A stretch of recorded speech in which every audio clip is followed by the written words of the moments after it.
शुभम, बहुत से लोग जो हैं वो बुक्स पढ़कर सीखते हैं।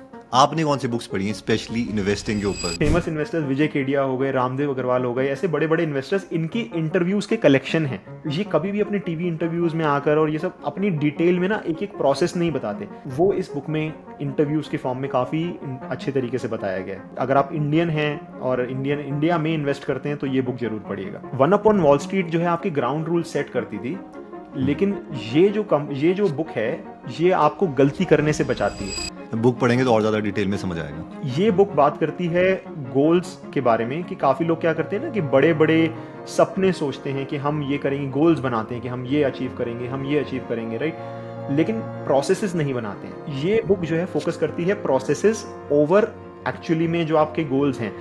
ये इस बुक में ये समझाती हैं कि कैसे, इनफैक्ट वो इन्वेस्टिंग के बारे में कुछ बात भी नहीं करती हैं, लेकिन पोकर में आपको कैसे जो है अपने बेट्स में सोचना होता है उसके बारे में ये बुक है, कि मेरी विनिंग प्रोबेबिलिटी कितनी है, मेरी लूजिंग प्रोबेबिलिटी कितनी है, उस हिसाब से मैं पोजीशन साइजिंग या बेट का साइज क्या लूंगा या क्या लूंगी, राइट। और ये चीज इन्वेस्टिंग में बहुत ज्यादा इंपॉर्टेंट है। तो आई थिंक ये वाली बुक तो हर चीज़ में ही इम्पॉर्टेंट है। इवन चाहे ऑन्टरप्रेन्योरशिप हो या किसी भी चीज़ में, life is more of a bets कि आप क्या क्या खेल रहे हो।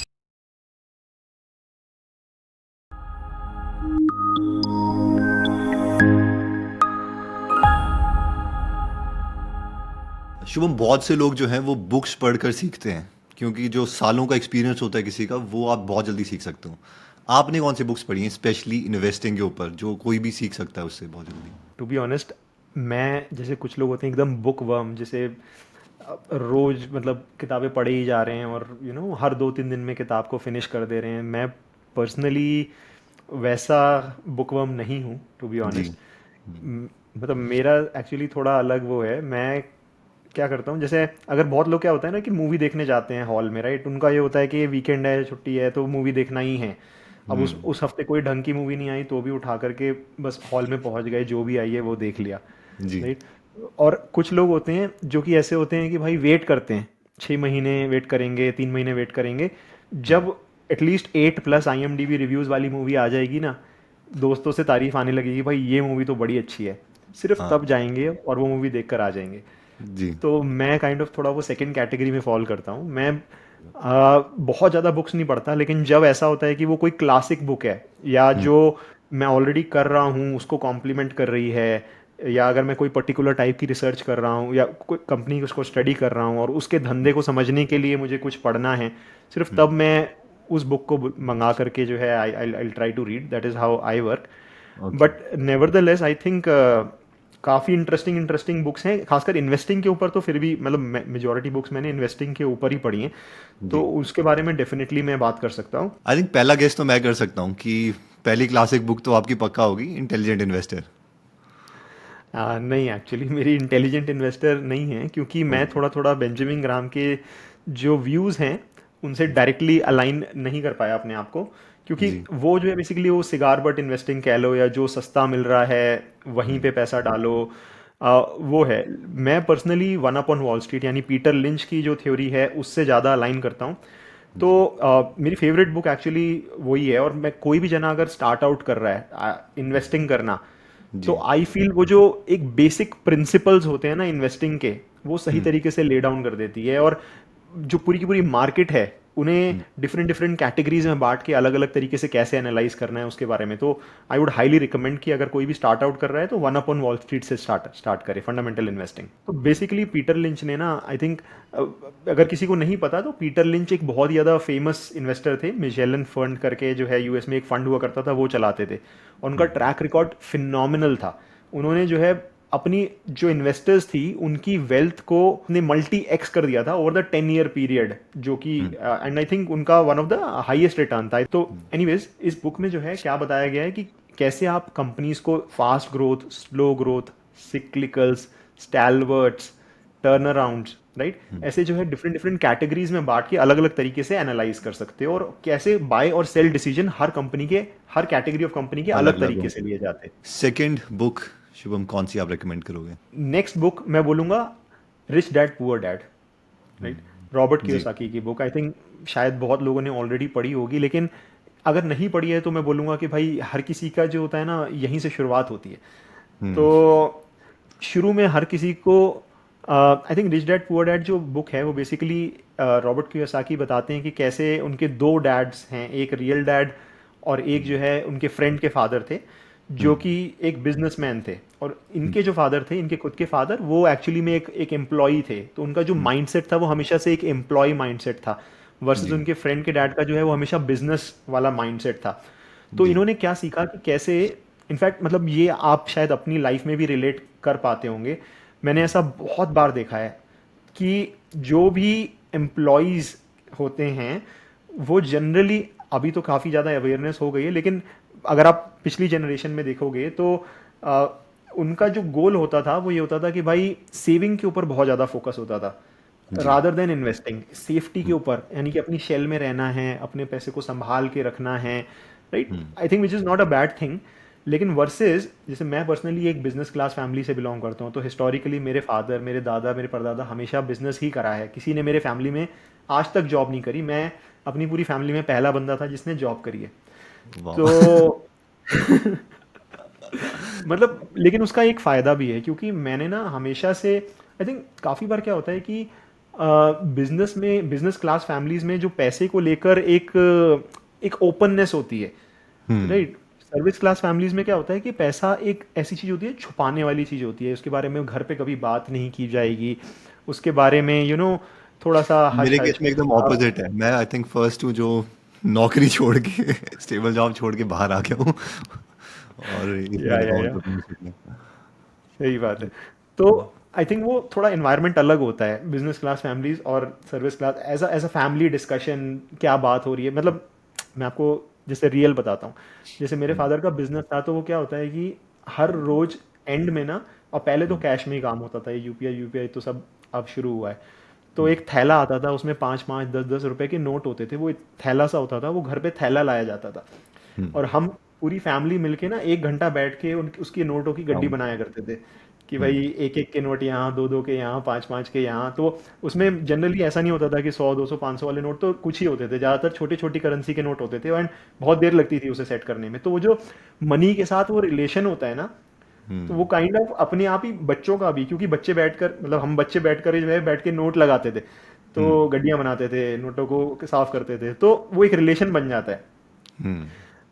और ओवरऑल भी मुझे लगता है कि वो जो एक माइंडसेट होता है ना बिजनेस बिजनेस क्लास का, कि भाई आ, हम दूसरों को एम्प्लॉय करते हैं, तो हमें एक पर्टिकुलर रिटर्न नहीं आ रहा है तो ये काम करना ही नहीं है, या फिर कहीं ना कहीं वो वाला माइंडसेट कि भाई अपने आप से बिना मेहनत करे कुछ ना कुछ पैसा आना चाहिए, राइट। कि मैं एक बार धंधे को सेट कर दूं, अपने आप से रिटर्न आते रहना चाहिए, लोगों से काम कराना है, तो वो धीरे धीरे अपने आप ही डेवलप हो जाता है। तो सेम चीज़ वो रिलेट हो पाती है जब कोई रिच डैड पुअर डैड अगर पढ़ता है, तो उसमें भी वो ये समझाते हैं कि कैसे एसेट और लाइबिलिटीज़ को कैसे डिफरेंशिएट करना है। Same goes with everything, same goes with the course that we are we created. तो आई थिंक वो जो माइंडसेट है वो ये है कि भाई आपने एक बार, आपको लग रहा है कि भाई आपका हर महीने कुछ खर्चा हो रहा है, राइट। अगर समहाउ आप उसे वन टाइम कॉस्ट लगा करके आप वो खर्चे को बचा लेते हो, और एक वो भी एक तरीके से आपकी इन्वेस्टमेंट हो गई, राइट। तो सोलर पैनल्स की बात यहाँ से आई थी कि मैंने अपने घर पे जैसे किराएदार रख रखे हैं, तो वो भी बिजली, पहले हमारा बिजली का यूज़ उतना नहीं होता था, लेकिन जब वो भी आ गए और घर वाले भी आ गए, तो हर महीने 6 7 हज़ार रुपए का बिजली का बिल आ रहा है अभी। जी तो घर वाले भी यूज़ कर रहे हैं, और नॉर्थ में गर्मी भी ज़्यादा होती है, तो एसी वेसी चलते ही हैं। तो फिर मैंने सोचा कि क्यों ना यार यहाँ पे सोलर पैनल लगवा दिया जाए, तो उससे क्या होगा कि जो आपका क्योंकि वो भी बिजली यूज़ कर रहे हैं, तो एनीवेज अगर हम उन्हें जो नई बिजली बन रही है सोलर पैनल से, वो 3 4 रुपए यूनिट पे बनेगी। और या फिर ये कह सकते हो कि 3 साल में जो है, या 4 साल में जो है, पूरा का पूरा जो भी आपका बिजली का बिल है वो फ्री हो जाएगा आगे के लिए। और किराएदारों से तो आप एनीवेज जो भी यूनिट का रेट चल रहा है वही लोगे ही लोगे। तो I think that was the thought process behind that. Same goes with the course that we created. तो बहुत बार ना लोग मुझे आकर के कमेंट में या ऐसे ही पूछ लेते हैं कि भाई आप आप ऐसे तो बोलते हो आपके इतना पोर्टफोलियो है, फिर आप ये 2 2 5 5 हज़ार के कोर्स क्यों बेच रहे हो। I think which is a fair question, लेकिन मेरा जो माइंडसेट है ना वो डिफरेंट है। वो ये है कि भाई अगर मैं एक बार कुछ महीने मेहनत करके, वन टाइम एफर्ट करके, या जो मैं ऑलरेडी कर रहा हूँ एनीवेज, मतलब मेरा काम क्या है, दिन भर कंपनियां पढ़ना, और बिना किसी एक्स्ट्रा मेहनत के वही की वही बात मैं बोल करके अगर कुछ कमा पा रहा हूँ, तो उसको मुझे आरओआई के टर्म्स में समझना है, लेकिन आरओआई के साथ साथ मुझे ये भी सोचना है कि मेरा इंक्रीमेंटल एफर्ट कितना जा रहा है। अगर मैं रोज के 10-15 मिनट दे करके वो काम कर पा रहा हूँ, या फिर ये समझ लो कि कोर्स में तो इनफैक्ट मैं इंक्रीमेंटली कुछ भी मेहनत नहीं कर रहा, जो मैंने एक बार बना दिया और मुझे लाइफ टाइम कुछ ना कुछ अर्निंग आती जा रही है, राइट? तो फिर I don't think there is a problem. तो उसका जो रिटर्न ऑन इन्वेस्टमेंट है वो तो जी काइंड ऑफ इन्फिनिटी हो गया, क्योंकि मेरी कोई इंक्रीमेंटल इन्वेस्टमेंट जा ही नहीं रही है उस पर, राइट? राइट जीरो इन्वेस्टमेंट है एंड जो भी आ रहा है बस आ ही रहा है। तो आई थिंक वो एक माइंडसेट है जो कि धीरे धीरे डेवलप होता है। काफ़ी लोग उस चीज़ को नहीं समझते हैं एंड काफ़ी लोग ये बोलते हैं कि भाई आप कर क्यों रहे हो, ये तो पक्का फ्रॉड है, ये ऐसा होता ही नहीं है कि जो अगर इतना पोर्टफोलियो होता है तो कोई कोर्सेज नहीं बेचने की ज़रूरत पड़ती। बहुत लोग ये भी बोलते हैं। जी तो या आई थिंक ये मेरा थॉट प्रोसेस था। अगर आप पर्टिकुलरली इन्वेस्टिंग में और ज़्यादा डीप अंदर घुसना चाहते हो तो मैं रिकमेंड करूंगा capital returns bye Edward chancellor. Okay ये जो बुक है ये बहुत ही इंटरेस्टिंग बुक है। इसमें actually it is not really a book, it is a collection of letters. Okay तो और हर लेटर में ना अलग लर्निंग आपको मिलेगी। इसमें जो है आप ऐसे समझो कि जो कैपिटल साइकिल होती है पूरी मार्केट की, उसको इतना ब्यूटीफुली एक्सप्लेन किया गया है। वन अपॉन वॉल स्ट्रीट जो है आपके ग्राउंड रूल सेट करती थी, लेकिन ये जो बुक है ये आपको गलती करने से बचाती है।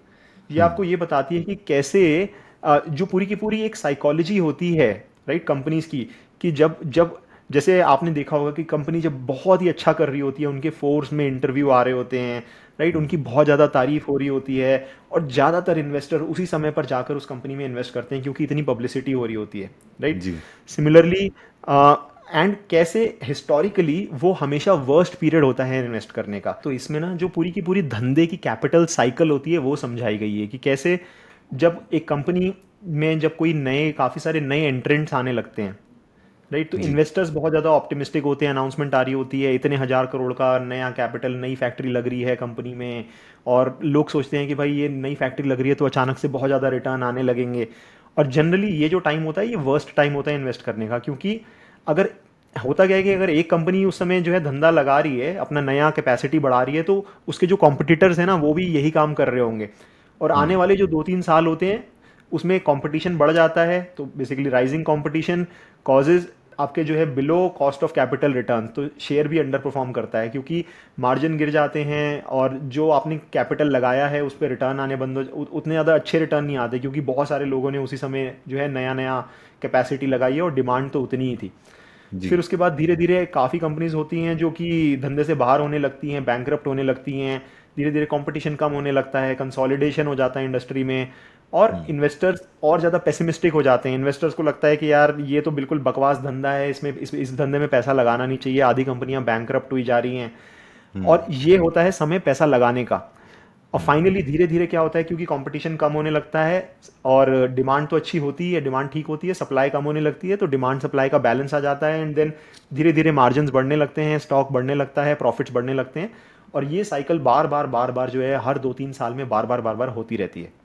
तो इसमें ये कैपिटल साइकिल बहुत ही प्यारे तरीके से समझाई गई है। बुक पढ़ेंगे तो और ज़्यादा डिटेल में समझ आएगा नेक्स्ट बुक जो है मैं बोलूंगा एक है एनी ड्यूक की एक बुक है, थिंकिंग इन बेट्स। और ये जो बुक है ये एक्चुअली इन्वेस्टिंग के ऊपर नहीं है, लेकिन इन्वेस्टिंग के लिए बहुत ही इंपॉर्टेंट बुक है। I think anybody who starting out investing में बोलूंगा कि भाई कहीं ना कहीं ये बुक जरूर पढ़े, क्योंकि हम धंधे को समझ लेते हैं, हम इंडस्ट्री की साइकिल को समझ लेते हैं, कंपनी को समझ लेते हैं, लेकिन कहीं ना कहीं हम वो जितना बेट करना चाहिए वो नहीं कर पाते। अगर आप वॉरेन बफेट को भी देखोगे तो उनके जो मेजॉरिटी पैसा बना है वो कुछ ही कंपनीज में बना है, राइट। जी जैसे कि अगर आज की डेट में कह लो तो अपना एप्पल हो गया या अमेरिकन एक्सप्रेस हो गया, ऐसे मतलब कुछ ही कोक लिमिटेड नंबर ऑफ स्टॉक्स हैं जिनमें मेजॉरिटी पैसा बना है। जी और ऐसा इसलिए है क्योंकि उन्होंने वो बड़ी बड़ी बेट्स और बोल्ड बेट्स लेते हैं, राइट। तो ये जो बुक है एनी ड्यूक, ये she is actually poker player. तो ये इस बुक में ये समझाती हैं कि कैसे, इनफैक्ट वो इन्वेस्टिंग के बारे में कुछ बात भी नहीं करती हैं, लेकिन पोकर में आपको कैसे जो है अपने बेट्स में सोचना होता है उसके बारे में ये बुक है, कि मेरी विनिंग प्रोबेबिलिटी कितनी है, मेरी लूजिंग प्रोबेबिलिटी कितनी है, उस हिसाब से मैं पोजीशन साइजिंग या बेट का साइज क्या लूंगा या क्या लूंगी, राइट। और ये चीज इन्वेस्टिंग में बहुत ज्यादा इंपॉर्टेंट है। अगर आप वो बेट्स में नहीं सोच रहे हो कि भाई हारा तो 10,000 हारूंगा, जीता तो 1 लाख जीतूंगा, या जो भी है, मतलब अपने पोर्टफोलियो के हिसाब से आप इमेजिन कर लो, हारा तो 10% हारूंगा, जीता तो 5x भी हो सकता है, अगर अगर जो मैं सोच रहा हूँ वो हो गया तो 5x भी हो सकता है। तो वो नहीं सोचा, तो ultimately investing is a game जहाँ पर जो आपका जो एलोकेशन है ना वो ज़्यादा इंपॉर्टेंट हो जाता है सिलेक्शन से। सिलेक्शन जी। तो रनिंग मार्केट में सब कुछ दौड़ रहा होता है, लेकिन एलोकेशन नहीं किया तो कोई फ़ायदा नहीं। आई थिंक ये वाला तो मैं सबको रेकमेंड करूंगा। ये माइंडसेट ना बहुत टाइम के बाद आता है, क्योंकि हम बाइनरी में सोचते रहते हैं। अगर मैं आपका भी देखूं तो बहुत ही ब्यूटीफुली आप एसेट एलोकेशन जो है उसमें से बहुत ही 0.5% आप बेट करोगे, और जब वो पेड़ बड़ा हो जाएगा तो उस पर और ज़्यादा उसको मतलब रिसोर्सेज को वहाँ पे एलोकेट कर दोगे, और ये बहुत मतलब टाइम बाद आता है। तो आई थिंक ये वाली बुक तो हर चीज़ में ही इम्पॉर्टेंट है, इवन चाहे एंटरप्रेन्योरशिप हो या किसी भी चीज़ में। Life is more of a bets कि आप क्या क्या खेल रहे हो। इनफैक्ट मैं आपको एक रियल एग्जांपल दे सकता हूँ इसमें। फ्रेंड है जो कि एक कंपनी में काम करते हैं, तो वो उसके स्टॉक्स खरीद रहे थे क्योंकि वो बहुत ज़्यादा बुलिश थे, और मैं भी अच्छा लगा तो मैंने भी उसका स्टॉक खरीदा। मैंने पूछा आपने कितना लगाया, तो उन्होंने हार्डली 1% ऑफ हिज पोर्टफोलियो लगाया था। अब वो स्टॉक तो बहुत ही अच्छा चला, अब मैंने उसी स्टॉक में 5% लगाया। आई थिंक वो जो एक एक माइंडसेट होता है, तो आपको ऐसे सोचना है कि भाई अगर ये सही हुआ तो मेरे पोर्टफोलियो पे कितना इंपैक्ट आएगा, मेरा पोर्टफोलियो कितने परसेंट से बढ़ेगा। तो अगर आपका पोर्टफोलियो 1% से भी नहीं हिल पा रहा है तो फिर तो मतलब वर्थ इट ही नहीं है वो बेट लेना, उसको आप मत ही लो। इसको आई थिंक क्वांटिफाई कर देते हैं कि अगर 1 करोड़ का आपका पोर्टफोलियो है, आपने 1 लाख रुपए इसमें लगाए, वो डबल भी हो गया तो आपने 2 लाख कमा लिए, तो ओवरऑल जो गेन है वो इज आपके 1 वन करोड़ के लाख पोर्टफोलियो ऑफ पे one 1 lakh, crore which is one 1% percent of your portfolio. Yes, which is like nothing. और ऑल दो कहने को तो डबल कर दिया आपने। बिल्कुल बिल्कुल। तो नेक्स्ट जो मैं बोलूंगा हाईली रिकमेंडेड बुक है, secrets of profiting in bull and bear market by Stan Weinstein. तो ये जो बुक है ये काइंड ऑफ है तो वैसे टेक्निकल एनालिसिस के ऊपर, लेकिन मैं बोलूंगा अगर आप एक अपने आप को इन्वेस्टर भी समझते हैं, आप ये नहीं समझते कि मैं ट्रेडर हूं, तब भी इस बुक को जरूर पढ़िएगा। क्योंकि इन्वेस्टर होने का मतलब ये नहीं है कि आप अपने लूजर स्टॉक्स को सालों तक होल्ड करते रहो। तो ट्रेडर्स की जो है एक एक खास माइंडसेट होता है, उनका माइंडसेट ये होता है कि वो अपने विनर्स को होल्ड करते हैं और अपने स्टॉप लॉसेस को रिस्पेक्ट करते हैं। तो ट्रेडिंग में, ट्रेडिंग एज अ प्रोफेशन में जो मोस्ट इंपॉर्टेंट चीज होती है वो होती है डिसिप्लिन, कि आप सही समय पर एग्जिट ले रहे हो। आप ऐसा नहीं है कि बैठे हुए हो, लॉसेस को कंपाउंड होने दे रहे हो और प्रॉफिट को बहुत जल्दी काट दे रहे हो। तो जी। ये स्टेज एनालिसिस के बारे में बात करता है ये जो बुक है। एंड स्टेज एनालिसिस में स्टेज 1, स्टेज 2, स्टेज 3, स्टेज 4 उसके बारे में बात करता है। और यहाँ पर पूरा कॉन्सेप्ट डिटेल में नहीं जाएंगे, लेकिन मुझे लगता है कि ये कॉन्सेप्ट फॉर अ इन्वेस्टर अगर वो ये समझ ले तो वो अपने ओवरऑल रिटर्न्स को काफ़ी सिग्निफिकेंटली इंप्रूव कर सकता है। आपके कहने पर ही मैंने पढ़ी थी, और वो बहुत ही ब्यूटीफुल बुक है ये। नेक्स्ट बुक मैं हाईली रिकमेंड करूंगा, atomic habits by James clear. तो जी। ये काइंड ऑफ थोड़ी इन्वेस्टिंग से रिलेटेड नहीं बुक है, but I think overall I feel life में ये बुक हर किसी को पढ़नी चाहिए। ये बुक बात करती है गोल्स के बारे में, कि काफ़ी लोग क्या करते हैं ना कि बड़े बड़े सपने सोचते हैं कि हम ये करेंगे, गोल्स बनाते हैं कि हम ये अचीव करेंगे, हम ये अचीव करेंगे, राइट, लेकिन प्रोसेसेस नहीं बनाते हैं। ये बुक जो है फोकस करती है प्रोसेसेस ओवर एक्चुअली में जो आपके गोल्स हैं। तो आपको जैसे अगर आपने आई थिंक देखा होगा कि भाई काफ़ी बार ट्विटर पे या यूट्यूब पे ऐसी वीडियोस होती हैं जिनमें बोलते हैं कि भाई 1% आप अगर हर रोज़ 1% इंप्रूव कर रहे हो अपने आप को, तो 365 दिन में साल के एंड पे आप you will be like so many x of your self. तो आई थिंक एक मेरे फ्रेंड हैं वो भी हमेशा बोलते हैं कंसिस्टेंसी ओवर इंटेंसिटी। अंकित कनोडिया करके एक फ्रेंड है मेरे, काफ़ी उनका मैक्सिमम ट्वीट्स में वो ये हमेशा बोलेंगे कि भाई कंसिस्टेंसी ओवर इंटेंसिटी। तो हमेशा हम लोग क्या करते हैं कि हम कोई बड़ा सा गोल ले लेते हैं और फिर पागलों की तरह इंटेंस करने लगते हैं कि भाई ये करेंगे ये करेंगे, और वो 1 महीने 2 महीने तक तो हम सस्टेन कर पाते हैं, लेकिन बहुत ज़्यादा इंटेंस चीज़ हम सालों तक सस्टेन नहीं कर सकते, right. It is the difference between running a marathon versus running a sprint. Sprint। तो स्प्रिंट में आपको सिर्फ 400 मीटर रन करना है तो आप जल्दी जल्दी भाग के कर लेते हो, लेकिन वही काम जब आपको 20, 30, 40 किलोमीटर पे करना है तो फिर वो पॉसिबल नहीं है, और उसके लिए कंसिस्टेंसी ज़्यादा इंपॉर्टेंट है। तो आप अपनी लाइफ को इस तरीके से मोल्ड करते हो कि आप अपनी लाइफ में वो प्रोसेसेस लेकर आते हो कि भाई ये मुझे करना है, डेली के छोटे टारगेट्स लेते हो। और जी। बहुत ही प्यारी बुक है, आई वुड से कि डेफिनेटली ये बुक पढ़नी चाहिए। नेक्स्ट बुक मैं हाईली रिकमेंड करूंगा, एक एक बुक है master class of super investor. ये बुक है विशाल मित्तल और सौरभ बसरार की। तो ये इनफैक्ट ये भी एक लेटर्स हैं इसमें, इट इज़ नॉट रियली अ वैसी बुक जो कि कोई कॉन्सेप्ट समझा रही है, लेकिन जी। जितनी भी इन्वेस्टिंग से रिलेटेड बुक्स हैं वो सारी की सारी फॉरेन ऑथर्स की बुक्स हैं, फॉरेन आइडल्स को ग्लोरीफाई करती हैं, राइट। लेकिन हमारे जो देसी, हमारे जो इंडियन लोग हैं जिन्होंने भर भर के इन्वेस्टिंग से पैसा बनाया है, राइट, फेमस इन्वेस्टर्स विजय केडिया हो गए, रामदेव अग्रवाल हो गए, ऐसे बड़े बड़े इन्वेस्टर्स, इनकी इंटरव्यूज के कलेक्शन हैं। जी। तो हर chapter is a new interview, जिसमें वो उनका स्टाइल समझने की कोशिश करता है, उन्होंने किस कंपनी में बहुत ज़्यादा रिटर्न कमाए, क्या सोचा था, कितनी बड़ी बेट ली थी। अब ये जो जी। बड़े बड़े इन्वेस्टर्स होते हैं ना, उनके बारे में हमें ये तो पता चल जाता है कि इन्होंने इतना पैसा कमाया, लेकिन ये कभी भी अपने टीवी इंटरव्यूज में आकर और ये सब अपनी डिटेल में ना एक एक प्रोसेस नहीं बताते, हम्म। राइट। आउटकम तो बता, हर किसी को पता होता है कि भाई ये हुआ, लेकिन उसके पीछे जो हार्डवर्क था, उसके पीछे जो प्रोसेस था, तो वो इस बुक में इंटरव्यूज के फॉर्म में काफ़ी अच्छे तरीके से बताया गया है। तो आई फील जी। ये, अगर आप इंडियन हैं और इंडिया में इन्वेस्ट करते हैं तो ये बुक जरूर पढ़िएगा। और फाइनली एक बुक जो कि मैं रिकमेंड करूंगा वो है you can be a stock market genius by Joel Greenblatt. जी। ये बुक मैंने इसलिए पढ़ी थी क्योंकि पर्सनली मुझे ये लगा कि स्पेशल सिचुएशन इन्वेस्टिंग एक ऐसी इन्वेस्टिंग स्टाइल है जो कि काफ़ी ज़्यादा इम्पोर्टेंस डिजर्व करती है किसी के भी पोर्टफोलियो में। क्योंकि इन जनरल मार्केट जो है वो साइकिल्स में चलता है, अगर मार्केट क्रैश हो रहा है तो मार्केट क्रैश हो रहा है, तो आप कितना ही अच्छा स्टॉक होल्ड करके रखे हो, आपका स्टॉक जो भी है घाटे में ही जाएगा। तो ये जो जोएल ग्रीनब्लैट हैं, he has earned more than 50% CAGR over the last 10 years. या एंड वो रेगुलर इन्वेस्टिंग नहीं करते, जैसे वैल्यू इन्वेस्टिंग हो गई, ग्रोथ इन्वेस्टिंग हो गई, वो करते ही नहीं है। वो D listings, D mergers, buybacks, ये सब चीज़ें जो स्पेशल इवेंट्स होते हैं, मर्जर्स, जी। वो सब करते हैं। एंड ये जो इवेंट्स होते हैं ये ऐसे होते हैं, रेयर इवेंट्स होते हैं, लेकिन जब ये होते हैं ना, और अगर आपको समझ में आ रहा है तो काफ़ी कॉम्प्लेक्स होते हैं समझने में। इन जनरल लीगल भाषा होती है तो समझने में थोड़े कॉम्प्लेक्स होते हैं, लेकिन अगर आप बाकी लोगों से बेटर तरीके से समझ पा रहे हो तो इन्फॉर्मेशन एज होता है आपके पास इनमें, and then you can bet big and go bold and try to make good money. तो जी। ये स्पेशल सिचुएशन इन्वेस्टिंग के ऊपर बुक है, बहुत इंटरेस्टिंग बुक है। शुभम, अभी कौन सी लेटेस्ट बुक है जो आप पढ़ रहे हो? तो अभी मैं जो बुक पढ़ रहा हूँ वो ये है, सुशील कुमार सयाल की बुक है, इनसाइड अनरियल एस्टेट। तो ओके। ये जो बुक है ये बेसिकली इंडिया, अगर अभी आप देखोगे ना तो इंडिया की रियल एस्टेट साइकिल काफ़ी अच्छा कर रही है। जी। प्रेस्टीज, ब्रिगेड, शोभा, कोई भी स्टॉक उठा के देख लो, सब 5-5, 4-6 गुना हो गए हैं पिछले 2-3 सालों में।